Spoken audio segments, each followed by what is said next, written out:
So hi friends, good morning. So welcome back to my YouTube channel Unimisha. અને અત્યારે વાગી ગયા છે સવારના 7 અને આજે હું ઉઠી ગઈ હતી સવારના 5 વાગે, કેમ કે આજે હું જઈ રહી છું ડાકોર દર્શન કરવા માટે. તો વિચાર્યું કે તમને પણ જોડે જોડે દર્શન કરાવી લઉં, એટલા માટે હું વ્લોગ પણ શૂટ કરું છું. સો કન્ટિન્યુ વિથ માય વ્લોગ. તો ઘરે ચાય નથી બનાવી, તો રસ્તામાં અમે ચાય પીવા માટે ઊભા રહ્યા છે. અને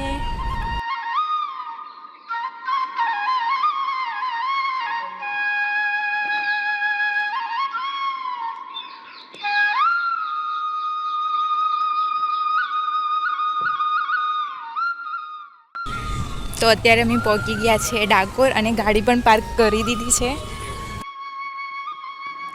તો ચાલો, ડાકોર તો હું પહોંચી ગઈ છું, પણ આ ડાકોરના ઠાકોર દ્વારિકાથી ડાકોર આવ્યા કેવી રીતે અને શું છે આ ડાકોરનો ઇતિહાસ?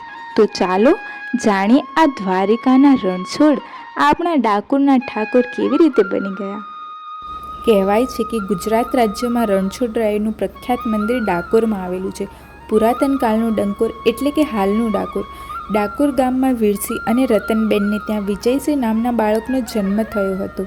તે જાતે રાજપૂત બોડાણા હતા. વિજયસિંહ જેમ મોટા થયા તેમ તેમના લગ્ન થયા અને તેમને પત્નીનું નામ ગંગાબાઈ હતું. તેઓ ખેતમજૂરી કરીને પોતાનું જીવન ગુજારતા હતા. વિજયસિંહ બોડાણા દ્વારિકા જતા પગપાળા સંઘ સાથે દ્વારિકા જવાની પ્રેરણા લઈને દ્વારિકા ગયા હતા. બોડાણો દ્વારિકા પહોંચી ગયો. દ્વારિકાના નાથની દિવ્ય મૂર્તિના દર્શન કર્યા અને પ્રભુના શણગાર ઉપર તુલસીની માળા જોઈને બોડાણાને થયું કે પ્રભુના રત્નજડિત આભૂષણોની ઉપર તુલસીની કંઠી છે તે પ્રભુને ખૂબ જ ગમતી હશે. તે મનોમન નક્કી કરી લીધું કે હવે હું પ્રત્યેક પૂનમના દિવસે તુલસીનું કુંડું લઈને દ્વારિકા આવીશ. તે જ પ્રમાણે બોડાણા દર પૂનમના દિવસે ડાકોરથી દ્વારિકા ચાલીને હાથમાં તુલસીનું કુંડું લઈને ભગવાનના દર્શન કરવા જતો હતો. આવી જ રીતે 72 વર્ષ સુધી બોડાણા દર પૂનમના દિવસે દ્વારિકા જતા હતા. પરંતુ તેમની ઉંમર વધવાના કારણે તેમને હવે દ્વારિકા જતાં તકલીફ પડવા લાગી. ભગવાન આ બધું જોઈ રહ્યા હતા. પોતાના ભક્તની આ તકલીફ શ્રીકૃષ્ણ ભગવાનથી જોઈ ના ગઈ. આથી તેમણે એક દિવસ બોડાણાને સપનામાં આવીને કહ્યું કે બોડાણા, હું દ્વારિકાથી ડાકોર તારી જોડે આવીશ, પણ તું જ્યારે મારા દર્શન કરવા આવે ત્યારે તું મારા માટે ગાડું લઈને આવજે. બોડાણું જ્યારે દ્વારિકા જવાનું હતું ત્યારે તેણે ભગવાનના કહ્યા મુજબ ગાડાની વ્યવસ્થા કરી.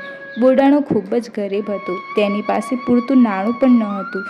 તેથી તેણે જેમ તેમ કરીને વૃદ્ધ થયેલા 2 બળદ અને ખખડી ગયેલા ગાડાની વ્યવસ્થા કરી હતી અને તે ગાડાને લઈને દ્વારિકા પહોંચ્યો. અને તેણે ગાડા સાથે જોઈને પૂજારીઓએ પૂછ્યું કે બોડાણા, કેમ આ વખતે તમે ગાડું લઈને આવ્યા છો? બોડાણાએ શાંતિપૂર્વક જવાબ આપ્યો અને કહ્યું કે ભગવાન મારી સાથે ડાકોર આવવાના છે. ભગવાન દ્વારિકા છોડીને જતા રહેશે તો પોતાની આ જીવિકાનું શું થશે? તેના ડરે ગોગડીઓ એટલે દ્વારિકાના પૂજારીઓએ રાત્રે મંદિરને તાળું મારી દીધું. પરંતુ ભગવાન કોઈના બંધનમાં થોડી ના રહે છે. તેમણે આ તાળા તોડીને બોડાણાની સાથે ડાકોર જવા પ્રયાણ કર્યું. દ્વારિકાથી થોડા દૂર નીકળ્યા બાદ ભગવાને બોડાણાને કહ્યું કે હવે તું ગાડામાં આરામ કર અને હું ગાડું ચલાવીશ. ભગવાને આખી રાત ગાડું ચલાવ્યું. ફક્ત એક જ રાતમાં ભગવાન રાજા રણછોડ અને બોડાણા ડાકોર નજીક ઉમરેઠ સુધી પહોંચી ગયા. ઉમરેઠ પહોંચતા સુધીમાં જ પ્રભાત થઈ ગયું હતું. તેથી કોઈ જોઈ ન જાય તે માટે ભગવાને ઉમરેઠની સીમમાં બિલેશ્વર મહાદેવ નજીક ગાડું ઊભું રાખ્યું. બોડાણો સવાર થતાં ઉઠ્યો તો દાંતણ માટે ભગવાને લીમડાની ડાળ પકડી. ભગવાનના સ્પર્શથી લીમડાની એક ડાળ મીઠી થઈ ગઈ. હવે ભગવાને બોડાણાને ગાડું ચલાવવા કહ્યું. અને ત્યાં દ્વારકામાં ભગવાનની મૂર્તિ ન જોતા ગોગડીઓને સમજી ગયા કે બોડાણો જ ભગવાનને લઈ ગયો છે. તેથી તેઓ પણ પાછળ પાછળ ડાકોર આવી પહોંચ્યા. ગુગળીઓથી ભગવાનને બચાવવા બોડાણાએ મૂર્તિને ગોમતીમાં પધરાવી દીધી અને જાતે ગુગળીઓને મળવા ગયા. ગુગળીઓએ ગુસ્સામાં આવી અને બોડાણા પર ભાલાથી પ્રહાર કર્યો, જેના કારણે બોડાણાનું મૃત્યુ થયું.